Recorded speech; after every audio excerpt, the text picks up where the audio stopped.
Now, please welcome our guests. Good afternoon, or tea time.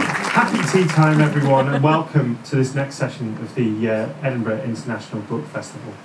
My name is Ben Alderson-Day. I'm a professor of psychology at Durham University, and I'm a writer.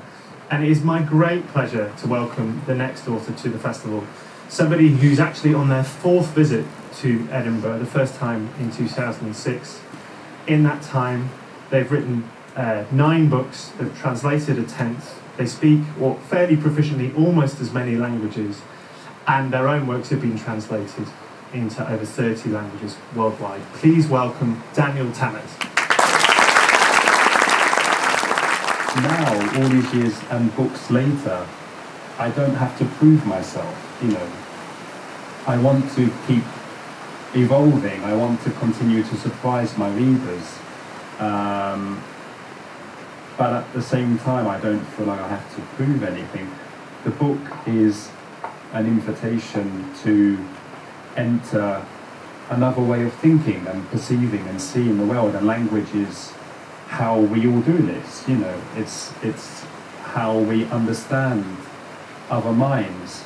As readers, we need language to literally read other people's thoughts, often in dialogue, in a novel, for example. It was really interesting to have that opportunity to open a book and for the space of however long it took you to read that book, to really go into ways of being human that were radically different to their own.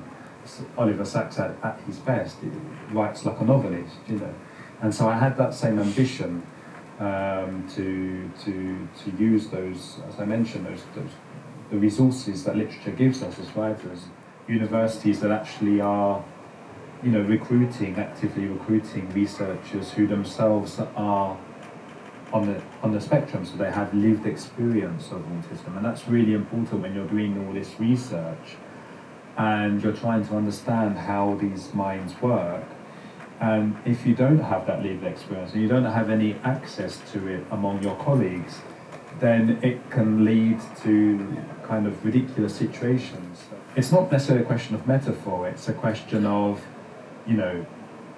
language used in different ways, and so some autistic people are very comfortable. One of the 9 minds is Nisha Dolan, a wonderful novelist who uses metaphor wonderfully well in her work. So it's more about so it's obviously it depends hugely on the individuals, and so Kanna is someone who can be aware of this, and she can ensure that in research that's done with autistic subjects, that the questions are adapted, the language is adapted to their own use of language.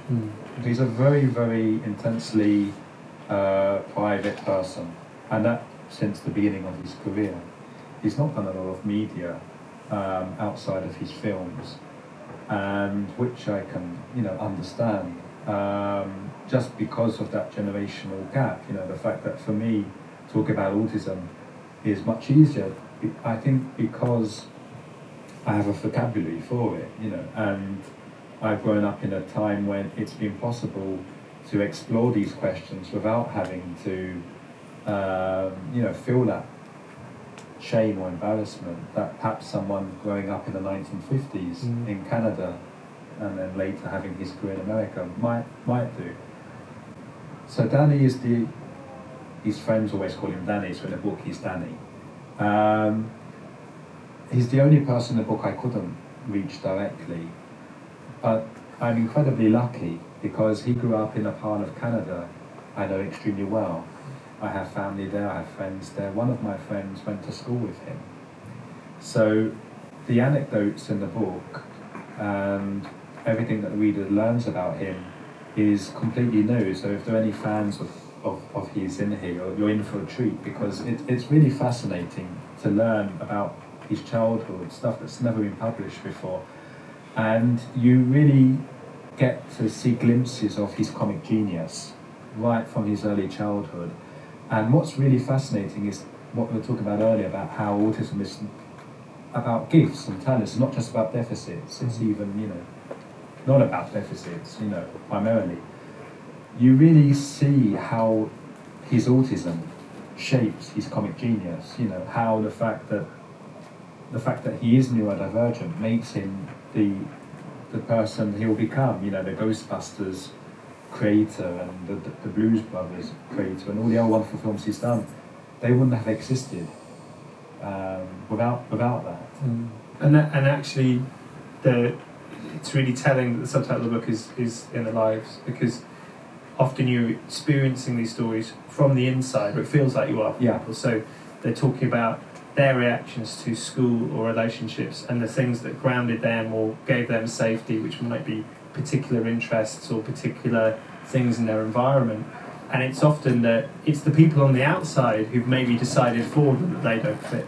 Yeah. Or have identified that they're not part of the game. Yeah. But they don't necessarily know themselves. They just know what grounds them. Exactly. And makes sense of the world for them. Yeah, I mean, and that goes back to what you were saying earlier about the fact that I'm not omnipresent in the book, that I leave space for each of the stories. If the more I'm present, the more I'm narrating the story, in a sense, and the people have to kind of take a back seat and become secondary characters. And I didn't want that. I wanted them to be the characters of their own lives. We are each, the characters of our own lives, and I wanted that very much to be as true for them as for any other person. I just wanted to take a back seat and take the example of these people who are incredibly gifted and yet incredibly humble, and say, yes, this is inspiring. I'm going to be as humble as you are. I'm going to let you speak through me because your story is just incredible. And then I wanted them to be situated in their time, in their place, so that readers can really grasp the whole of their lives. He was born at the end of the 80s. He was diagnosed at the age of 2, at the beginning of the 90s. The doctor said to his mum, you should consider an institution. His mum didn't want to put him in an institution. She knew what happened to children that were put in institutions. So she took Billy, she treasured him, she loved him. It was incredibly difficult. The book doesn't shy away from that. And at the same time, there was immense amount of love, mutual love. And eventually she found a technology, computer technology, very old in those days. Can you imagine, 1990s, very clunky devices that allowed Billy to speak, through a computer. And with time, these devices became much more streamlined. But then there was other struggles for teachers, who didn't believe that he could communicate with these devices. So he had to show in person, that he could. And now he's in his 30s. He's thriving. He lives with his mum. He always will. He will need constant care. He plays music. He paints. He has wonderful exchanges with his family through this computer device, which is much more sophisticated nowadays than it was back when he first began to use it. So the book is, a celebration, and it uses the language of celebration as well. But why is my life more interesting than other people's? And I say, well, it's not necessarily that it's more interesting, but it's that it deserves to be told. Your story deserves to be told. It hasn't been told before. We've told, literature has been growing for many years, expanding. Nowadays, women's stories are told much more than they used to be, black stories, LGBT stories. And it's important that neurodivergent stories are told as well. They belong to literature. They belong to all of you. Like I say, they have as much right to that claim of universality. And so that's why I feel they're completely legitimate, and they how can I say this? They deserve the success, and the success of the book is also theirs. Please join me in thanking Daniel for a fantastic